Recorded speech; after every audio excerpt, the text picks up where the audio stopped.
So the recording is on. I'll go ahead and get started here.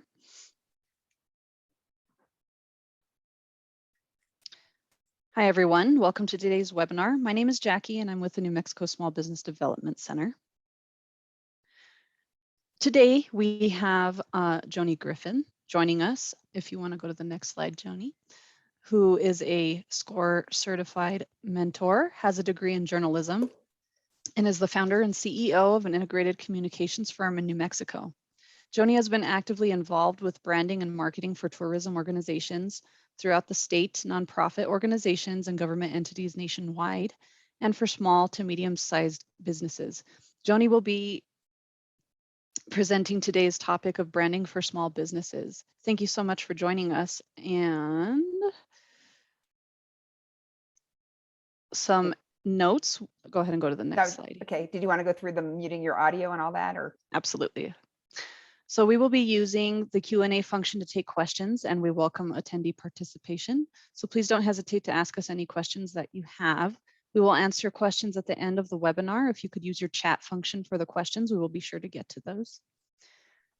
Go ahead. Okay, this slide features some COVID-19 business resource links, which I won't go over in detail, as we will send you a copy of this presentation at the end of the webinar. Please visit our website at newmexiconmsbdc.org to view our upcoming no-cost webinars or to sign up for no-cost counseling service. I will also send up a follow-up email with this information. So thank you again so much for joining us. And without further ado, I will go ahead and hand you over to Joni. Okay, well, thanks everybody for being here on a Monday. So we're going to be talking about branding for small businesses. I'm going to go over some basic information, take everybody's questions, as well as address next steps. So branding basics. The first one is, why should I brand? And then how do I get started? And I think the most important thing to realize with branding is it really is what's going to set yourself apart from your competition. And I would love to think that we don't have competition, but we all do. So let's first go through the definition of what is branding, because branding, marketing, sales, and advertising oftentimes get confused. So your brand is not your logo. It's not your identity. It's not your product or service. So a brand is the person, your prospective customer, your existing customers, your vendors, your employees. It's about how they feel about your company, about your products, about your services. And it's not what you say it is, it's what the customers say it is. So it's everything that precedes marketing and advertising and sales. So it really is kind of the essence, the DNA of your company. So an effective brand will resonate with your target audiences. It will set you apart from your competitors, and it will lead to more and repeat sales. So it's important, and I'm going to talk about some of the famous national brands that we've all heard of and that have succeeded.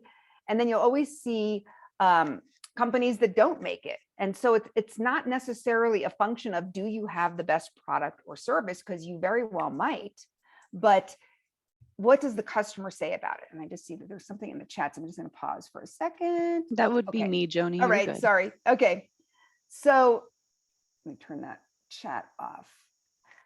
So how do you start? So crafting a unique brand personality is necessary to really communicate who you are in a way that like-minded people will readily connect with you. So you want to think about, when you think about your organization, what's the personality of your organization? What is it that you want to be? What is it that you want people to feel when they interact with your company? And so how I often start with a company is to make a list of words.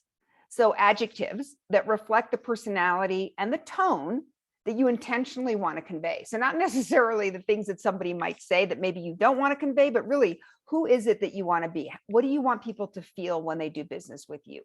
What is the takeaway when they interact with any person in your organization? And those are the key words.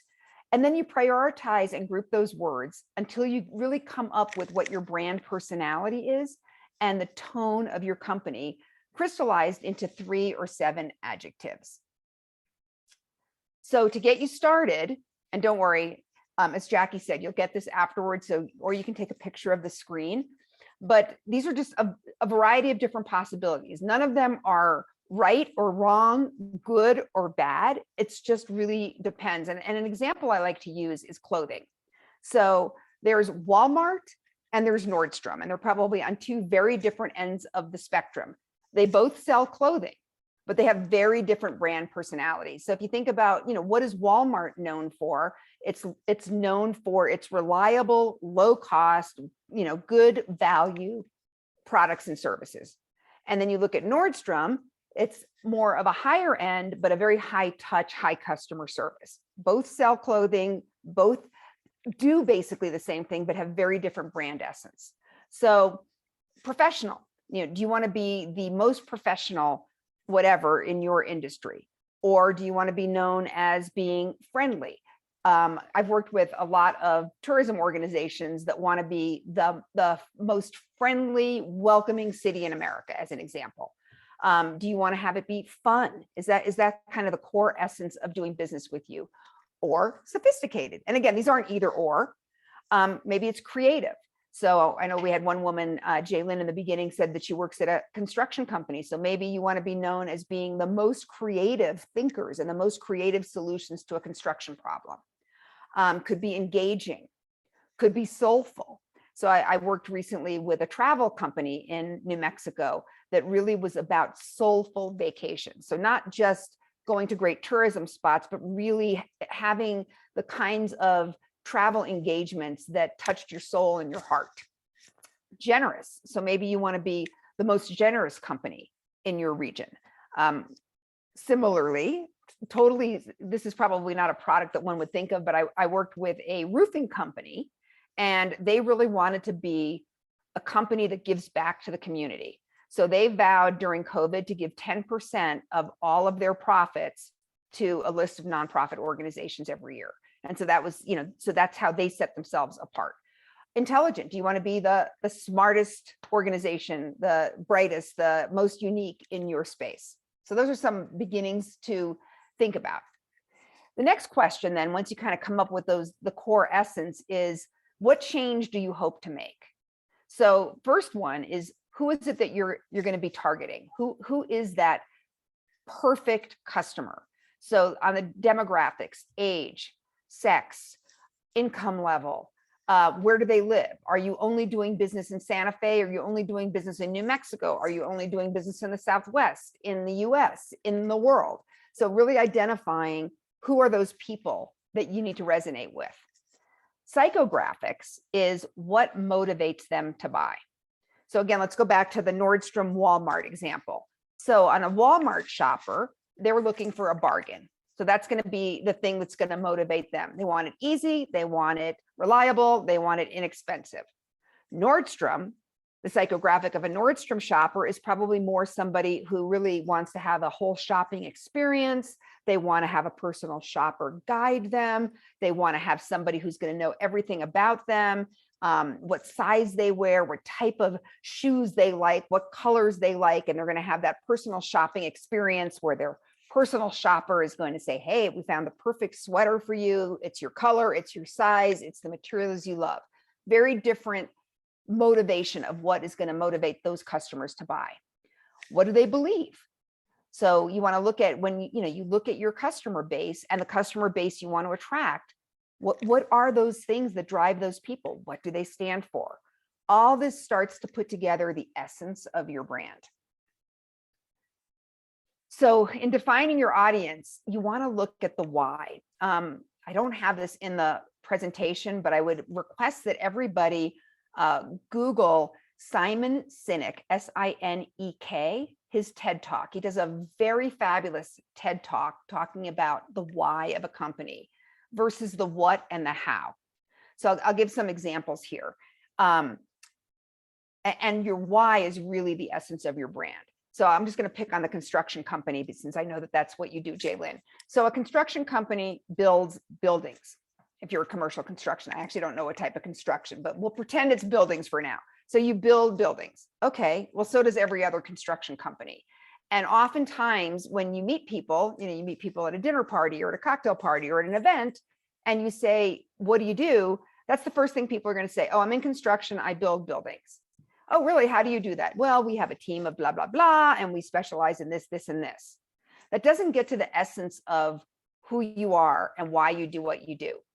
And so if you start to focus your branding and your messaging on the why, that's what really makes things unique. So I picked Starbucks and Apple just because they're such prominent brands. And I was around before both of those. So back in the day, so I'm not sure when exactly Starbucks started. I'm going to think it was probably in the late 90s, maybe early 2000s. But before that, coffee was something that you got like at a gas station for 25 cents. Or, you bought it at a McDonald's, or they had those big coffee makers, at your office place. And it was like, 25 cents. When Starbucks first came out, and you look at what we pay now for Starbucks, I always get my tall, skinny vanilla latte, which is $3.45. In the beginning, it was like, oh my God, why would anybody, pay that much for coffee? So if you look at Starbucks, coffee is not the why, coffee is the what. Right? Coffee is what Starbucks does. They make coffee, they sell coffee. But why Starbucks is so successful is they provide an experience of connection. And so that, now we've moved much more to drive up Starbucks, but in the beginning of Starbucks, pre-pandemic, when we weren't spending so much time remotely, people went into a Starbucks, the whole decor of a Starbucks, the seating areas. It's all about the experience. And that's who Starbucks is. And they have now really dominated and shifted that whole landscape. Apple. So, and Simon Sinek in his TED Talk uses Apple as a perfect example. So probably the very first and largest laptop company back in the day. And I remember when I got my first laptop was in the 90s, and it was a Dell.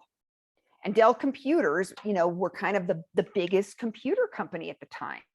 And you look at now what Apple has done, right? So phones, I mean, the first phones that came out, remember, if you're old like me, you had an LG flip phone. You hardly ever hear about LG in phones anymore.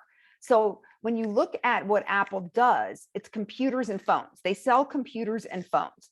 I have 3 children that are software developers. All of them tell me that Apple isn't even the best computers or the best phones, yet they dominate the market. So inspiring people to think differently is always who Apple has been.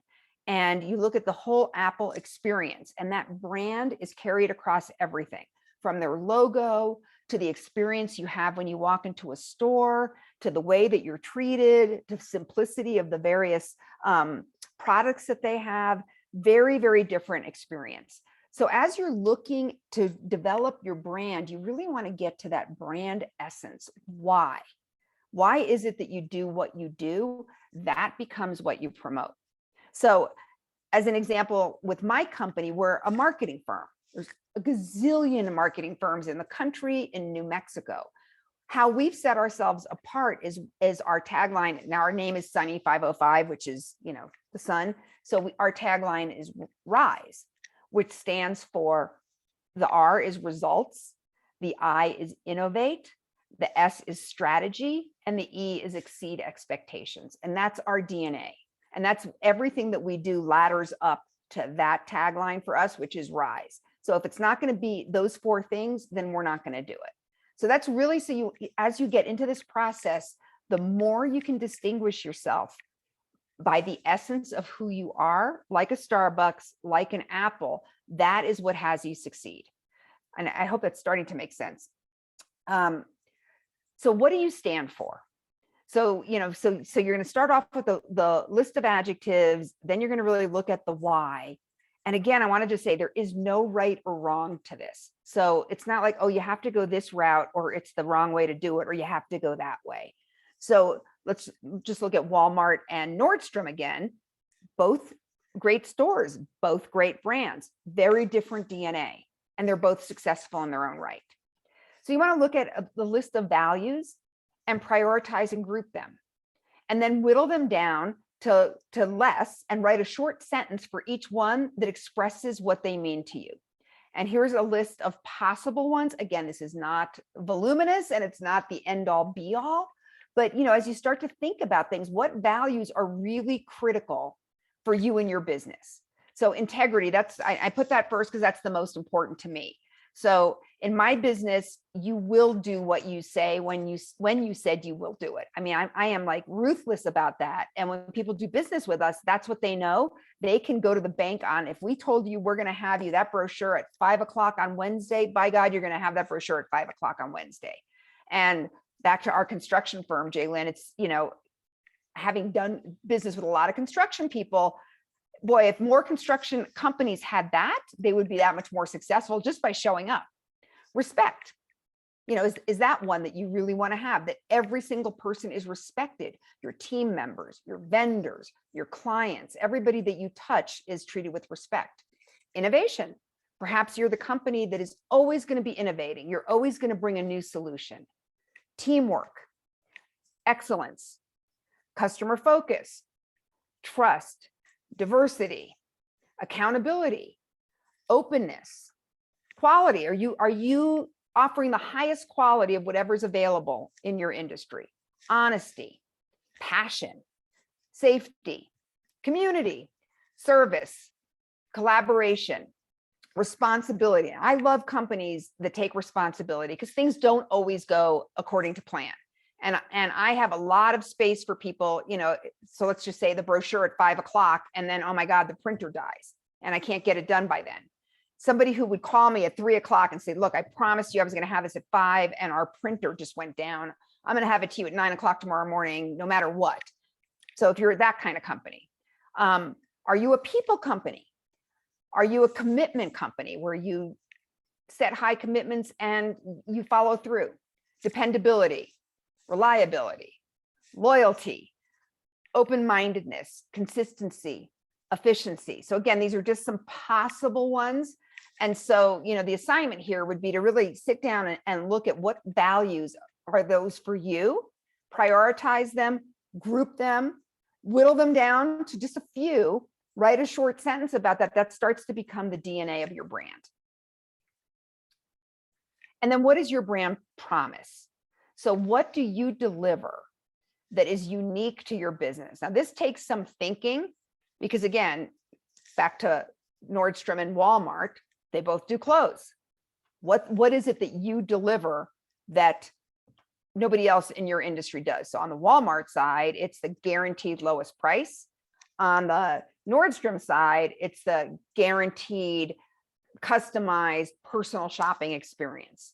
So that's the next thing for you to think about is in everything that you do, what is it that you do that is totally unique and special to your business that nobody else can say they do that? And then my favorite is your how. What is your secret sauce? There's our little unicorn there as our image. But, you know, what is it that you do that is so amazing, that is so different, that is 100% you, that nobody else can say?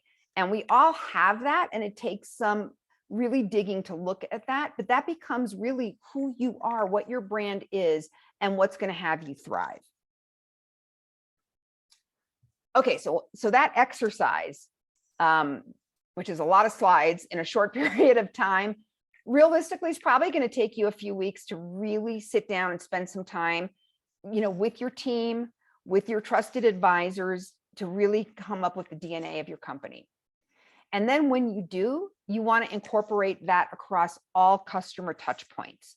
So from the very first thing that somebody's going to do. So, and I don't know what everybody does on this Zoom today, but odds are people are going to Google or they're going to end up on your website. So does your website accurately communicate that brand essence, that individualized message that is only yours? And if not, that would be the first place I would go to work to change it, is make sure your website sings. So in today's world, we are all addicted to our phones. We're all information junkies. Everything is at our hands at a Google search away. So you want to make sure that your online image is the best that it can possibly be.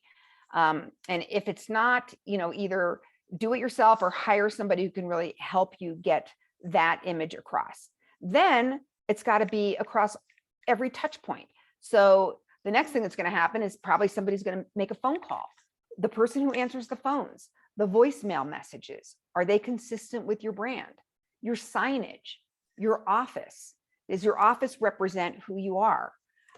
Your marketing collateral pieces, whatever you give to people as a takeaway, does that match? And I'll give you, this is an example that just happened yesterday. So I'm in Durango right now. I have a second home here. And I went shopping to get some new furniture, and I bought some new furniture. But I got to tell you, the receipt that they gave me was this handwritten, scribbled on thing with the person's card stapled to it. And I was like, wow, that is not consistent with the image of this place. They didn't ask me about my thoughts about it, but if I was doing their branding and their marketing, I would say, you know what, you need to up your game here, because it was not an inexpensive purchase and it just doesn't fit. So you want to make sure everything that you do, everything that touches your customer, is consistent with your brand. Uniforms. If you're a company that wears uniforms, do they convey the messaging that you want to convey? Your invoices, everything that touches the customer, your business cards, your font selection, your color scheme. So I'm looking at the SBDC logo. Blue is a very professional corporate look. They're using a very, a sans script, a solid font. Their whole look, as I'm looking at it on the slide, very much suggests business, professional, solid, reliable. I would guess that that is the brand image that the SBDC wants to communicate, and it works. So, if their logo was very flowery and froofy and hard to read, it would have a much less professional look to it. And then develop your 30-second elevator speech. So here's something I learned early on in business, which is more business gets done, not 9 to 5, but 5 to 9. So, you're out and about, prospects are everywhere. People that you meet that know people that could potentially utilize your business are everywhere. So when you meet people, you don't want to just be like, hi, Joni Griffin, what do you do? Oh, I'm in marketing. That tells you nothing. So you want to develop something that is compelling, that speaks to your brand. And so what I say when I meet people is, I'm Joni Griffin. I'm the founder and CEO of Sunny 505, and we help organizations rise. Really? How do you do that? And that's what you want your elevator speech to leave you with, is that people say, really, how do you do that? I'm so-and-so, and I'm with XYZ construction company, and we build the best buildings in Santa Fe. Really? Like what? Oh, well, we built that. So take some time to develop that elevator speech, because you want to be memorable and you want to stand out, and that's all part of your branding. So here's some great brands. And I just pulled some, these are, that are top of mind, and they're all very different. Let's start with the Nike swoosh. It doesn't even have to have the name. They have done such a good job with their marketing that you see that swoosh. You see it on a pair of shoes. You see it on an athlete playing a game. You see it on a commercial. You right away know that that's Nike. And Nike has distinguished itself over the years. And I remember the very first Nike campaign, Just Do It. And it's all been about empowering people to be active. And it's all there in the swoosh. And that swoosh is unchangeable. Coca-Cola, let's pick on Coca-Cola for a minute. So that logo was created a long, long time ago. And I believe it was either the 80s or the 90s, Coca-Cola decided to rebrand. I don't know if you guys remember that. And it was an abysmal failure. And they went back to the original brand, and which is smart. I mean, that brand has been there. It's, you see it at games, you see it at, there were oftentimes sponsors, you see it when you're shopping, you see it at McDonald's, etc. So it's been consistent, and Coke has led Pepsi since the beginning of time. And Pepsi's always number 2. And so again, keeping things consistent. Now, I don't think Coke will ever make the mistake again of trying to rebrand. They're going to keep the Coca-Cola logo what it is. McDonald's. So here's an interesting story about McDonald's that I don't know that anybody knows. And if you don't know this, then I challenge you to investigate this yourself the next time you go into a McDonald's. You have to go in, not the drive-through. So I was at a branding workshop years ago, and the chief marketing officer for McDonald's said, in the lobby of the McDonald's, the customer is hit with 260 McDonald's logos. So that M is everywhere. It's on the napkin holder, it's on the straws, it's on the napkins, it's on the signs, it's on the floor, it's on the seats, it's in the bathrooms, everywhere. Now, we're not consciously aware of it because we're just there ordering our Big Mac or our nuggets or whatever. But it's in our subconscious mind. And McDonald's whole mission is to, and they talk about this, to gain more share of stomach. So, but they do that by their branding. And that logo has not changed. McDonald's was started in 1945 by Ray Kroc, and it's never an M that's not that's particular script. It's never purple. It's always red with the yellow. And I remember when my son was 2 years old and couldn't read yet, but he knew a McDonald's. So that branding starts very, very, very, very young. Amazon.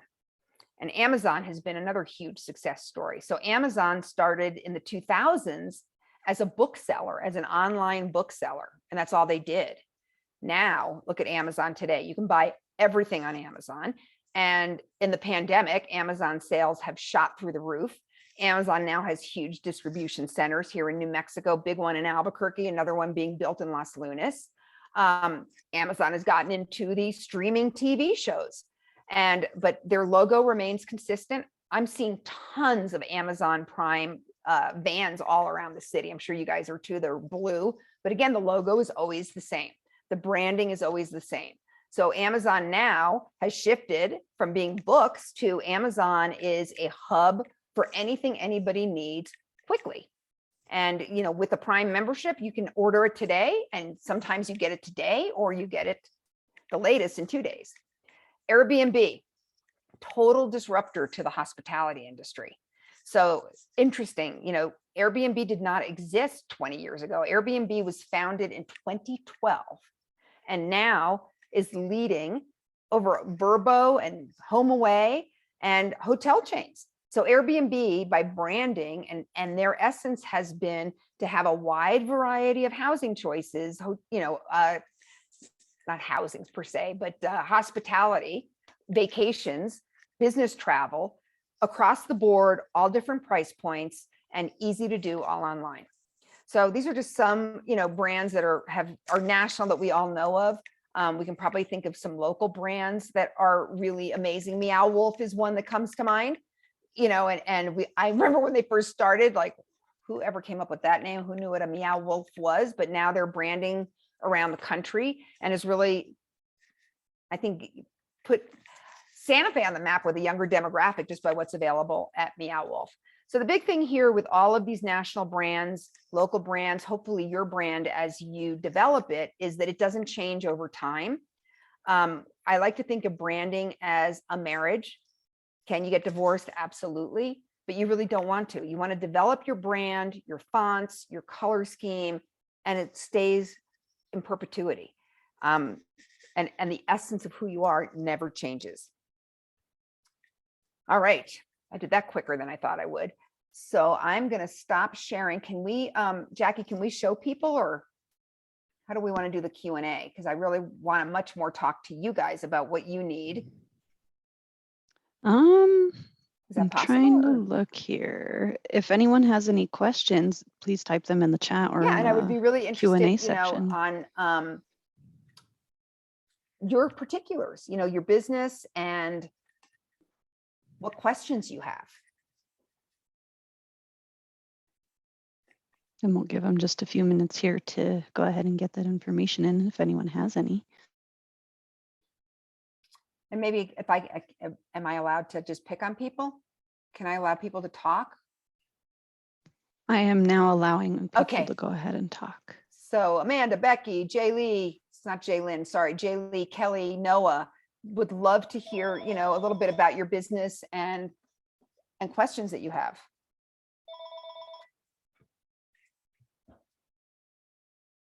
You can get divorced, but you don't want to get divorced. Oh, we're being recorded again.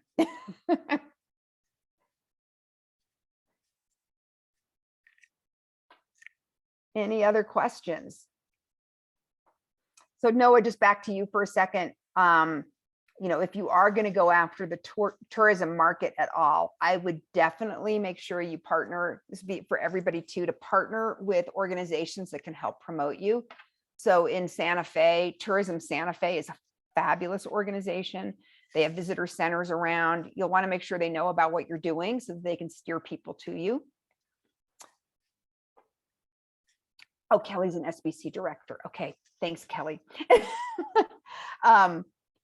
So, same thing for everybody. So like Jay Lee, if you end up getting more and more into the remodel business, let's say, I would definitely reach out to the realtors in town. Real estate is so scarce right now. So, somebody might buy a house and go, oh, I like the house, but I really hate the kitchen. Then that realtor then can go, you know what, let me refer you to this company. They do great work. They're local. They've been here for 30 years. I know the owners. Here's their card. So think about those other ways that you can get recommendations from people as well. All right, well then with that, if no one has any more questions, I want to thank you, Joni, for the presentation and the valuable information. And thank you to all of our attendees. I hope you all have a wonderful afternoon and week ahead. Again, please visit our website at nmsbdc.org to view our upcoming no-cost webinars or to sign up for the no-cost counseling services. NMSBDC. Jackie, if I can give a plug too, I've just got to say, Sure. I have worked with the NMSBDC for years. And when I was brand new in my business, I went for some of the free consulting. It made a huge, huge difference. So, just because you're starting a business or you're working in a business, you don't have to go at it alone. And you've got, decades of experience just waiting for you to tap into. So give a plug as well. Thank you, Joni. I so appreciate that. Again, NMSBDC is always here to help you at any stage of your business. Please don't hesitate to reach out to us. I'm wishing you all a good afternoon. Thank you. Bye, everybody.